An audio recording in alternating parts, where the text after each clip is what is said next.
social selling or employee advocacy is a long-term run. So you need to have a kind of a plan, a structure of delivery of the content if you want to succeed. If it's just an impulse-driven tactic, you will be strong enough to deliver for a week or 2 weeks, maybe 3 weeks. But if you want to have, let's say, pick the fruit of the work, you have to have a couple of months of work.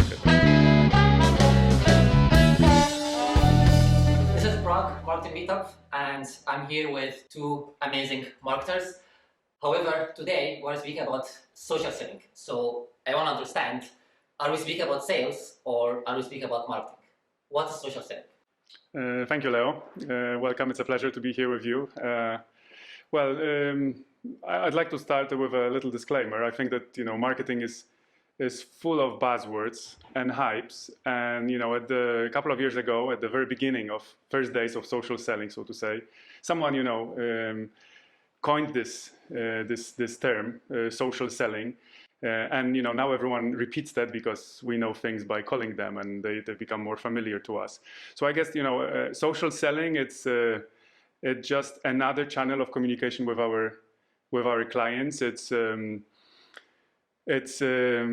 approach in which we use the personal profiles of the employees of a company, to reach out to our audience. And obviously, in a professional world, LinkedIn is this channel, but we could imagine that social selling would happen over other channels as well. And I think it's about both, actually. So I think it's a common misconception to draw a line between sales and marketing. Definitely. Whereas I think you can't have sales without proper marketing, without, let's say, working on the top of the funnel.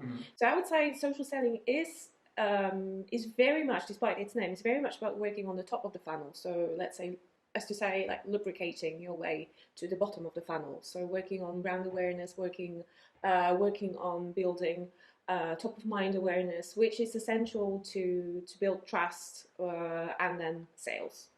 So I would say it's about both. So you cannot draw a distinct line between those two. Yeah, I very much agree with that, and I also think that the other part of the title of this phenomena or this tactic is employee advocacy. Okay. Which is actually putting employees as a way to reach out to an audience. Prior to those great times of social selling, there were corporate channels like corporate profiles and corporate website, and just corporations were expressing what they wanted to say, their key messages, what they stand for, what they offer, and employees were treated as people that were working on some messages and then disseminating them through corporate channels. Eventually, the world changed, and we see that this is a great channel and a great way to reach out to the audience. This was happening before through salespeople because they obviously had their way to pitch. Now I think in the times of social selling and employee advocacy, more people are engaging in disseminating messages. And I would add to that, that it's not just about selling the product or selling, let's say, what that company or that brand offers, but it's also about selling the whole idea of the company itself. So it's not just B2B marketing, it's also employer branding. So the EB world also uses methods of social selling to sell the idea that working for the company is great, or that by joining us you'll become the next star in whatever industry that company operates in. So I'd say it's not just about selling, and it's not just about salespeople hitting their targets. It's also about HR departments hitting their targets, attracting people. It's also about building this sense of belonging to something, something that's cool, something that's worth working for among the employees that are currently working for that company. So I'd say social selling is not just about sales. It's about it's more about selling the idea. Selling ideas, selling value among the prospects, but also existing customers, because it's obviously better to work with companies or contractors who are well established. So it's very much about establishing this brand of yourself, your personal and company brand that makes you stand out and prove your expertise. It's easier to find clients if you're well positioned on LinkedIn. As you mentioned, it's a cooperation between marketing and sales and HR and also even the management team. However, who would you say would be the owner of this of this activity. If we look at employee advocacy, because social selling has a strong sales footprint, if we look at employee advocacy, it's just a channel. We can achieve any goal. It can be HR related, as Eva said. And obviously, you know, since this channel was invented, many businesses want to use it as a sales channel or sales driving channel.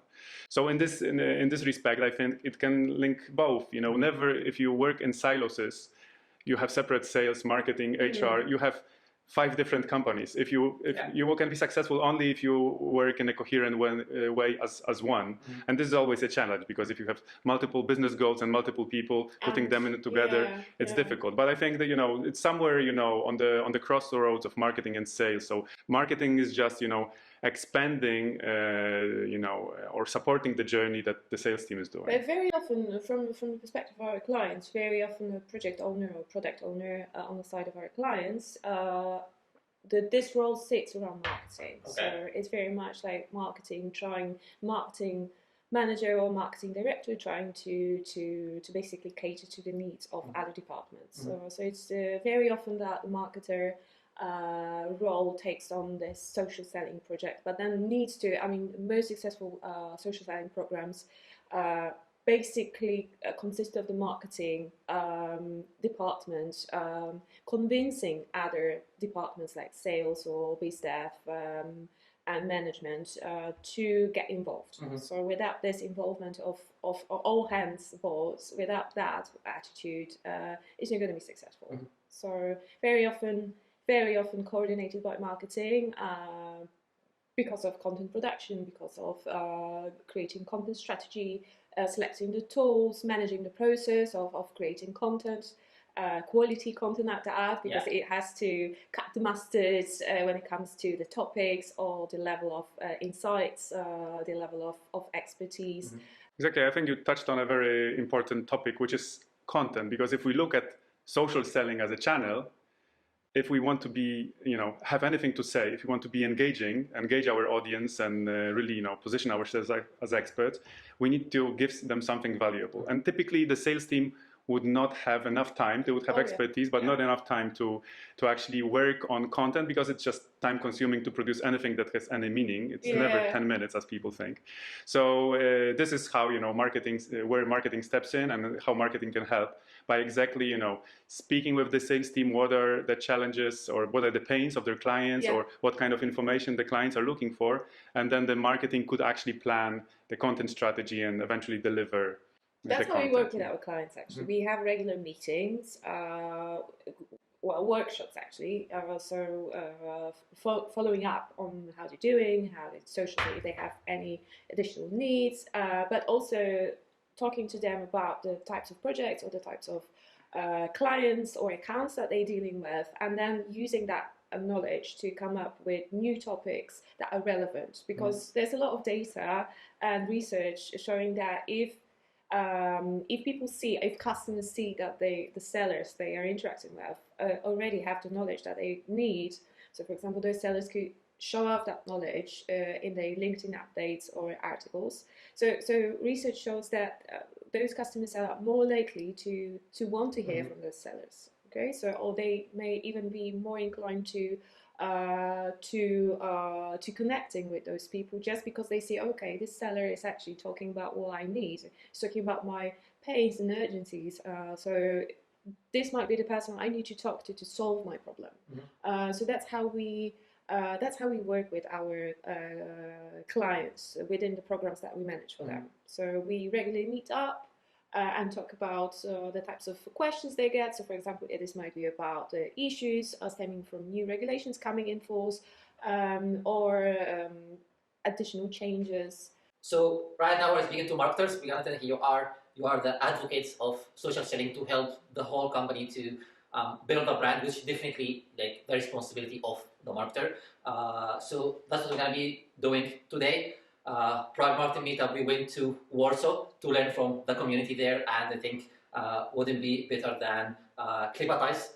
Today we have Agata, Balazinska, the content director, and Jakub, Lebuda, the CEO of Clipatize, which have been in the market for almost 10 years now, right now focusing mainly on B2B. Jakub, what is Clipatize? Thank you for asking that. We are a one-stop shop for B2B marketing. We help our clients explain.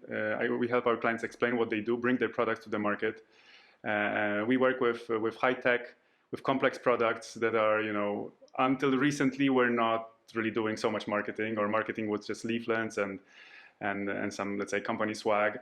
It was mostly trade shows, exchanging business cards with the sales team and clients. So we are filling in this gap that existed for a long time, and we help our clients communicate in a meaningful way. Because obviously, the producers of complex products, they have a challenge of communicating those complexities, building some kind of awareness.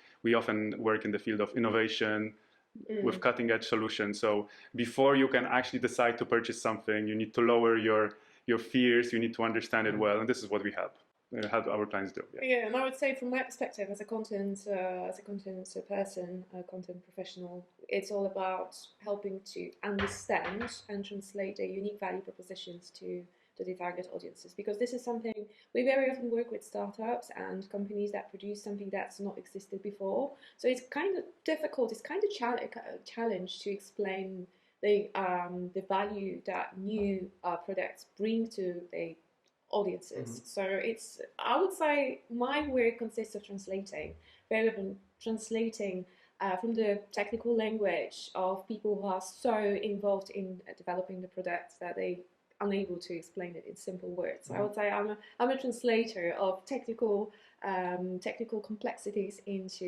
layperson's terms. Like coming from the tech world as well, I'm head of marketing that I do, so also like a tech company, and I can very much relate to that. You work you have an amazing product.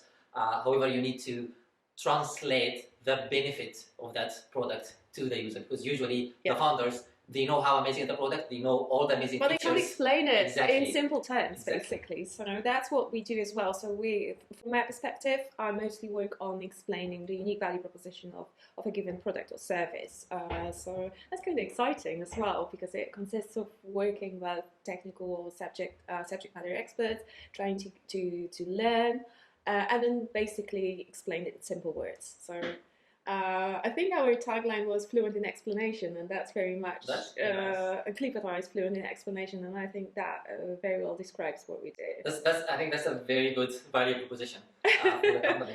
Obviously, there is a lot of challenges for B2 companies. Explanation is one of those, but obviously you need to strategize your message. So value proposition, as Eva said, then you need to understand your audience, plan your content, produce it, and then disseminate it. Reach out to that, because if you just keep it at desk, then you don't put the message across. Yeah. I am a B2B company. I am the head of marketing. I want to start social selling. Where do I need to start? I think first you need to understand why you really want to do it. What are your business objectives? And then obviously we can attach communication objectives to that. Also, I think it needs to be said that because we are leveraging employees or using employees are our spokespeople, multiple spokespeople. We need to understand that social selling is kind of a bit like getting on the stage. And not everyone is really good at that. So I think it's also about understanding this very specific nature of this channel and of this tactic.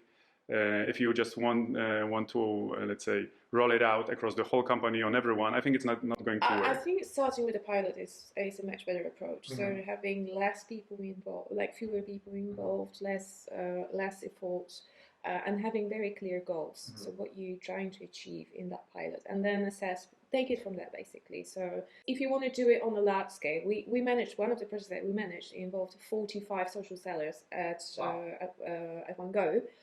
So that was kind of, managing the logistics of managing such a project. That's a lot to take in. That's a lot of effort. So basically, if you start with 1 or 2 people at a time, and then are clear about your goals, then you've got some assumptions what it could bring you. If you're clear about if you're focusing on leads or brand awareness, then you can pick the right metrics that will help you assess if you're going in the right direction. And I would stress that it's very important to pick the goals, and then choose the right metrics or KPIs, as to say, and then check how it goes. And then if you're able to achieve those goals, it will be easier for you to advocate to your attempts, because that's also something that as marketers on the side of our clients struggle is to win more funding, to get more funding from the CEOs. So if you can prove the success of your pilots, then you can ask for more money and then obviously achieve even more goals. Once we strategize on the goals, then it's just essential to make our channels, because this is how I want to perceive social selling. We need to make our channel credible. So if we have, selected together with the team a number of employees that would become those social heroes, that would become those carriers of the message, we need to make sure they are credible for the outside audience, because obviously they might be in the real life as experts, but it's always about perception in marketing. So personal brand is the first pillar, basically. Exactly. So you need to have, those simple things like keeping your profile up to date, having the right photo, maybe your career path described, your current role, the topics that you're expert in that you could help. Nice description, nice having a nice about section that is written from the point of view of your customer, and that's a very important thing. We tend to think about our personal professional experience in terms of HR, like describing it. Because a lot of people still think of LinkedIn as a let's say like an online CV, whereas here we help our clients to write a profile description from the point of view of their customers, of their clients. So using the right keywords that will basically strike a chord with the needs of their customer audiences. So focusing on that rather than describing their experience from the perspective of HR or headhunters that will be looking for employees. Okay, so it's about building a personal brand of that seller from the point of view, so describing this entire experience from the point of view of the potential customers. So basically we are building personal brands for multiple people. Every one of them grow their personal brands, and collectively this will help us to build the brand of the company they are looking for. Although this is about perception and creating this image of an expert, I think that you really need to have an expert in the first place. If you just start executing some activities in order to arrive at the ideal perfect brand, it might turn out that you will produce a counterfeit product in a way. You just need to have people that have some knowledge, some value to share with their clients, with their audience, and then you're just helping them to express it, communicate it in a better way, helping them maybe by training on the nature on LinkedIn, how this tool specifically works. Otherwise, you will just, produce a very fake image, and sooner or later, this will be understood by the audience. Also, it needs to be said that the huge success of social selling activities comes from the fact that people don't trust so much to corporations. They more trust other people. So let's, having this natural feeling, not overproduced, so to say, it's a good thing, I think, that needs to be maintained. Otherwise, you will just have everything well structured, but this will not be natural at all. Do you have a preference when you are starting with the pilot? Should you start with sales people? Should you start with like management, the CEO, for example? I think that ideally you would start with volunteers. The people that have, this natural preference, they like social media.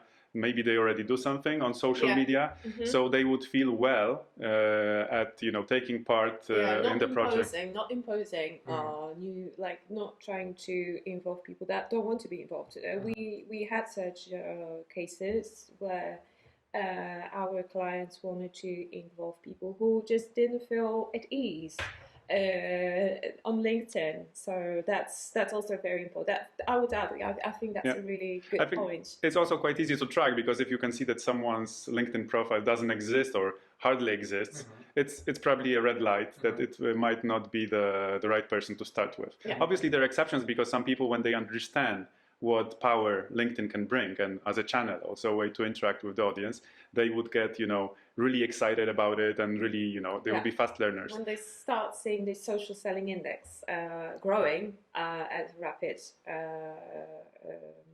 rapidly, they basically get involved. They see like that the activities bring more and more results.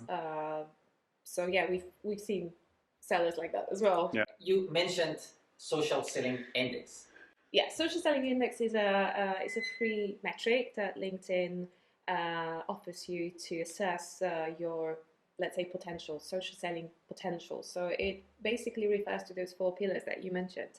So a personal brand, finding the right prospects, engaging them with insights, content, and then building meaningful relationships. So those are the 4 pillars, and they are offered as a way to measure, to assess your progress in those 4 branches that you should be taking care of if you decide to proceed with social selling activities. All right. But this is also a tool that comes from LinkedIn that is helping the users of LinkedIn to understand how well they perform. Obviously, this is just, it's an algorithm kind of evaluating our social standing compared to others. On your specific position, in your or industry as well, in your industry. Location. I would say it's a nice way, because social selling, to bear fruit, it takes time. Okay, it takes time to see if your social selling activities are bringing if you're going in the right direction. So this social selling index, this metric, helps you to observe how it's changing, and you can see if you put some effort in, let's say, posting, then obviously your metrics go up. So it's a nice way to observe if you're going in the right direction. It is, but I would say it's a support metric, because okay. Otherwise, there, for marketers, there's plenty of, let's say, dead ends. And social selling vanity index, metrics. it's obviously a vanity one. If you focus too much on growing your SSI, social selling index, rather than just achieving your business goals, then it's a dead end. That's true, unless you're not focusing on lead generation, but more on the brand awareness side of goals. So before going into the metrics, which is definitely a topic I want to dive more into, let's start with the content. So social selling, the main pillar there is creating the content that educate the audience, like interest the audience. How do you choose the contents, and how do you help your social sellers with creating this content? I would say we start with creating custom content strategies for every social seller. That's a pillar. That's the most important. That's the most important part of this entire process. We try to understand the needs of the target audiences, the things that are important to them, the topics that would help them most, and then we use that to create topics, to identify the sources of news that would be relevant, the types of news that would be relevant, that will basically prove the expertise of our social sellers. It's also really good to understand who is our social hero. Sometimes there might be an agency ghostwriting for this person, or this person writing the content herself.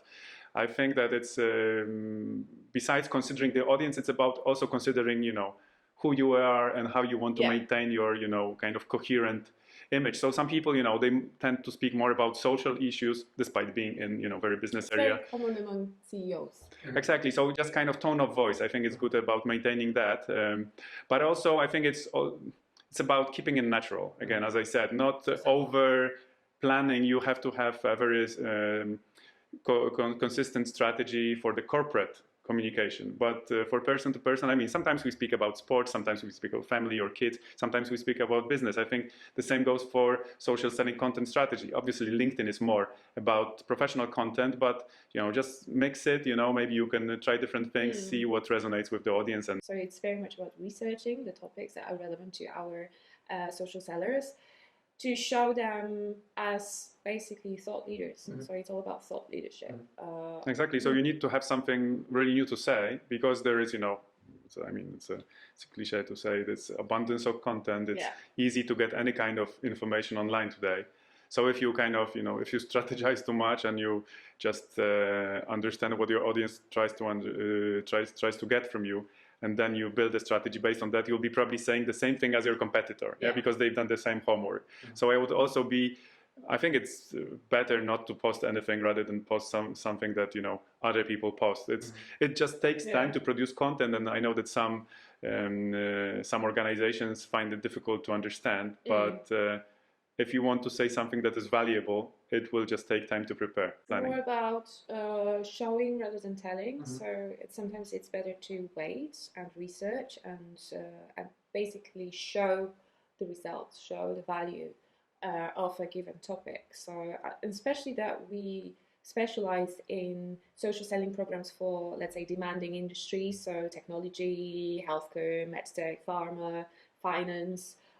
So you can't write about anything, right? You mentioned creating the content strategy, and this is where I think it can get a little bit challenging, where to give them the space to create the content that they think like it speak about themselves, like have like this tone of voice, like they are still human beings, not corporate, and us as marketers helping them to create a strategy, helping them to create the content. So how do you draw the line, and how do you cooperate with them?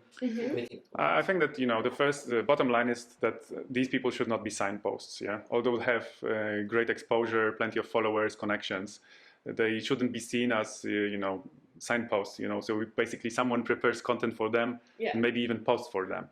The content should be created in a in an interactive manner, in a form of a discussion. They obviously have amazing insights regarding the market, the clients, the trends. So I think this needs to be pinned, let's say, in this project, and then obviously there would be a research and copywriting part, maybe done externally by either the marketing team or an agency, but then the feedback should be given, because obviously they will be, those people, those social heroes will be perceived through the content that they post. So I think so it needs to be in line with what they think. If they, I really agree, if they agree to that, if they agree with the content that they're actually posting. That's why we structure our content production process in a very specific way. So we first create a research brief. We give them the opportunity to review it and chip in with additional ideas, or maybe some company data. Maybe they have some research. Maybe they've done something recently. So that's at that stage. That's the right moment to add those insights to the brief. And then once they accept the brief, our team of writers creates the piece of content. Then we've got a review process. We have at least one round of review where they can see if we're going in the right direction, if our writers are doing well. They can. That's also the moment when they can add other insights. So that's we're still dealing with text that can be expanded to include other ideas, other topics, and then in the final round of review, they basically check if everything is in line with what they think, and if they think the text touches the needs of their audiences. So I would say structuring the production process is very important to invite as many points of contact, as many points of getting the insights that will make the text, the content more in line, more aligned with their needs, with what they think, and with their personality as well. I think that you inspired me to say one thing, because you focus very much on the process here, and I think it's important, not because we are process freaks in the agency. It's rather social selling or employee advocacy is a long-term run. So you need to have a kind of a plan, a structure of delivery of the content if you want to succeed. If you just if it's just an impulse-driven tactic, you will be strong enough to deliver for a week or 2 weeks, maybe 3 weeks. But if you want to have let's say pick the fruit of the work, you have to have a couple of months of work at least. You have to be flexible. We all iterate. We work with clients in the IT sector, so obviously we try to be agile. So we iterate. So that's how we see the text. So there's the first part, the first let's say release, has to refer to what tech companies do, and then obviously we can work and expand and change and to adjust it to the needs of our user. And how frequently do you think each person should be posting? I think that this is a very technical question, and I think that this question should be asked once the process is already running. If you can see some results, if you feel good in this process, if you feel that it can yield you some benefit, and you just want to optimize. When you are working on social selling plan or execution yourself, you are on LinkedIn every day, so you feel like this place is really dynamic, and people are posting every day. But I think probably if you look from the perspective of the audience, they are probably there once a week, just to see some insights. Maybe they got a notification. So it's better to post less, but of higher quality. Also, bearing in mind how the LinkedIn algorithm works, so they assess each piece of content. And I personally think it's better to post one piece of content that is of high quality, that is appreciated by LinkedIn, and it's shown to more people than churn out a lot of content, a lot of bubble. That's not bringing the results. So focus, less is more. Unless you are not a social seller, but you are a publisher. In a way, you become a kind of a journalist. Maybe you are really an influencer. Then I mean, do as much as you can. And there are those people there, very powerful. This applies a lot. Hey, like you need to post every single day. Like no matter what you're posting, like keep the habit posting every day. But then, as you said, yes, this would work, but depends on your goals. Like if you are an influencer, this is your job. Your job is to be there every day, every minute. So that would be fine for you. But if you're speaking about thought leadership, to be an expert, not as an influencer, but an expert as like I'm a CEO of a company, you need to do your work. You need to find balance between work and talking about work, because LinkedIn is about communicating what you do. And if you're only communicating, then obviously the message that you're conveying is that you don't have time to work because you're constantly on LinkedIn. So it's about finding balance. I think one challenge that I see with our social sellers is they are very passionate about their work, about the company that they're working with. So whenever they're creating the content, they always try to, how can I mention the company? Like every single post, I have to connect this to whatever the company is doing. I have to tag the company. Well, I think that what you ask is about the structure of the content strategy. And, you have content strategy for social selling, you have content strategy for other channels. Basically, in none of those, you speak only about the product. Product is very much bottom of the funnel, but the customer journey is quite long. People need to become aware of their pains, then solutions. Then maybe they would go into consideration of alternatives, and they would focus on specific solution just at the very end. So you want to pick their interest. You want to educate them. You want to inspire them. Sometimes you don't even have to write about things that are directly related to what you do professionally. Let's speak about the metrics. So we have the social selling index. That's one metric, which can be a vanity metric, can be not depending on what in your goals. But what other metrics or KPIs can you be looking at? So obviously it's about the reach that you can have. So you can build this reach through just building your contact base, sending out invitations to people, or maybe producing content that triggers people to follow you, because some people might be following without being connected. And then there are metrics related to the exposure of your messages. So how many people interact or maybe see your posts. So firstly, the views, and obviously the engagement, which would be likes or comments. So all those, I would say, classic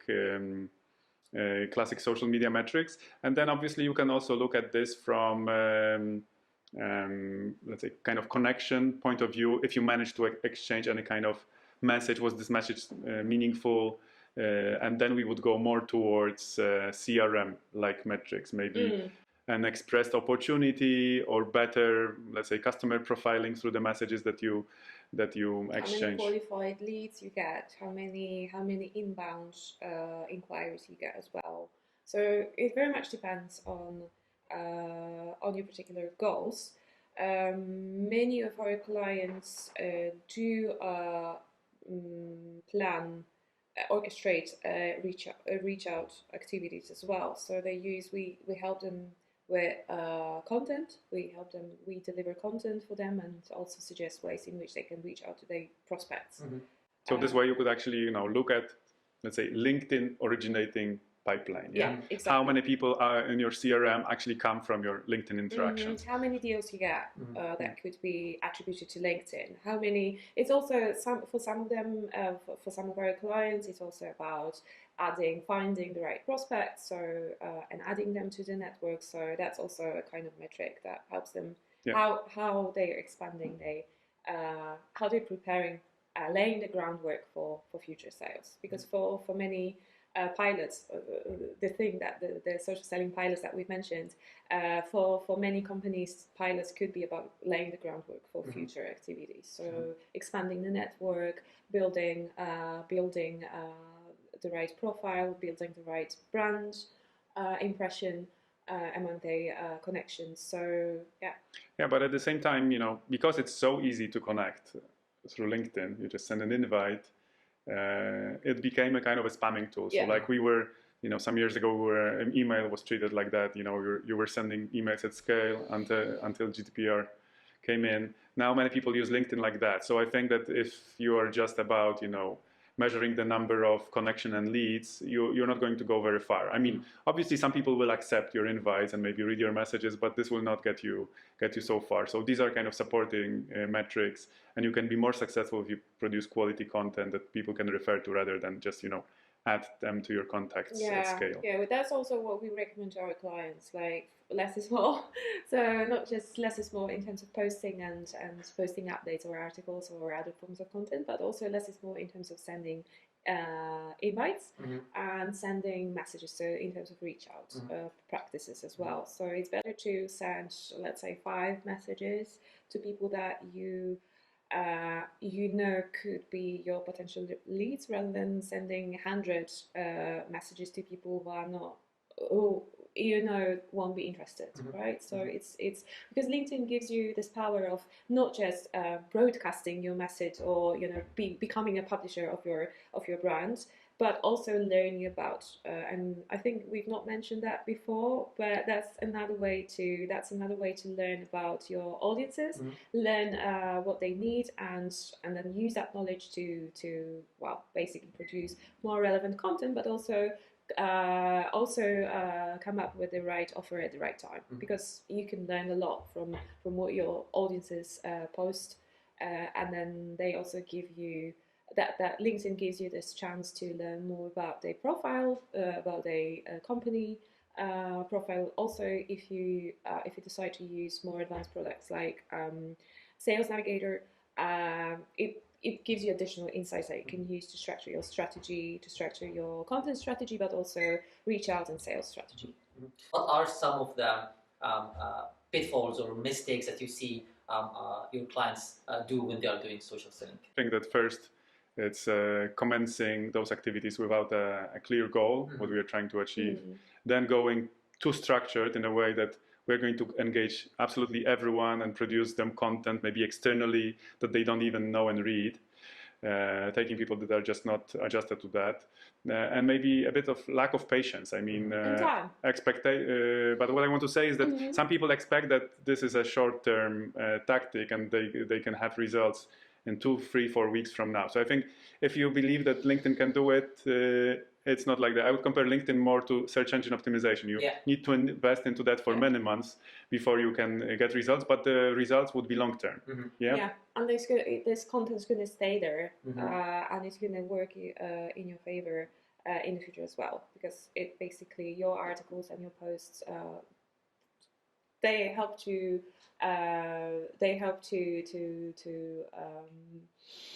show to prove your standing, prove your professional standing. So they're going to stay with you. They're going to work for you. Once you optimize your profile, it's going to work for you, basically. So, but in terms of pitfalls, I would say this is very much related to what you mentioned, that it's important to get involved, like prioritize people who are already interested in being on LinkedIn and who have the space to introduce new activities to their daily daily professional routine.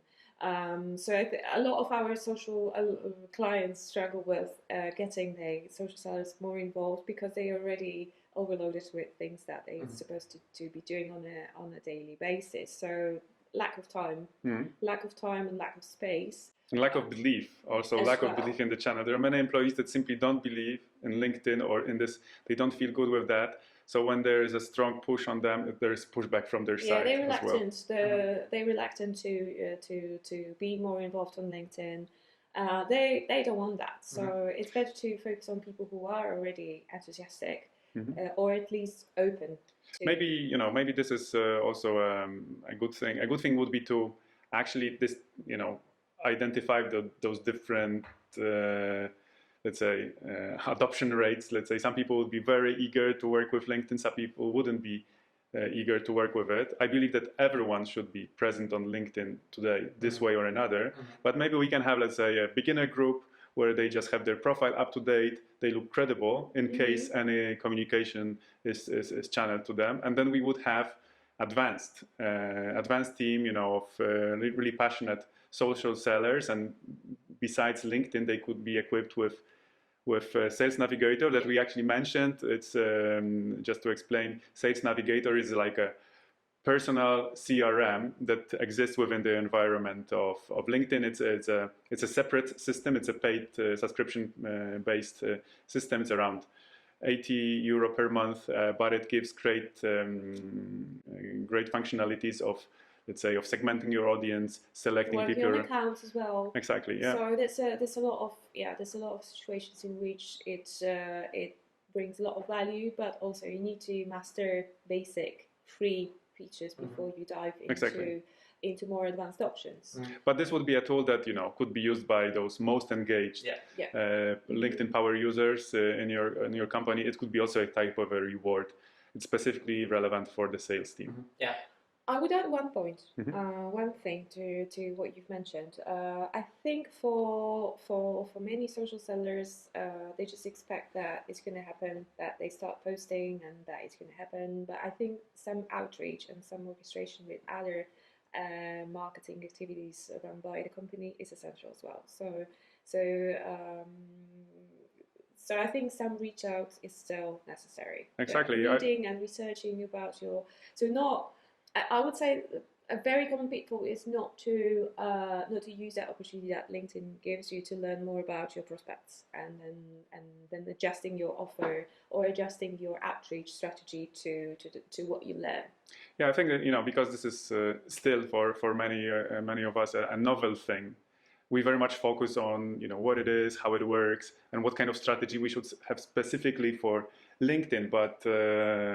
But I believe that this is again a silo strategy. So this way, the company would have a separate strategy for performance marketing, content marketing, and LinkedIn marketing or social selling approach. I think this is wrong. It's best to have a coherent strategy per the specific segment you want to address, and this would be just our channel that we can execute through, let's say.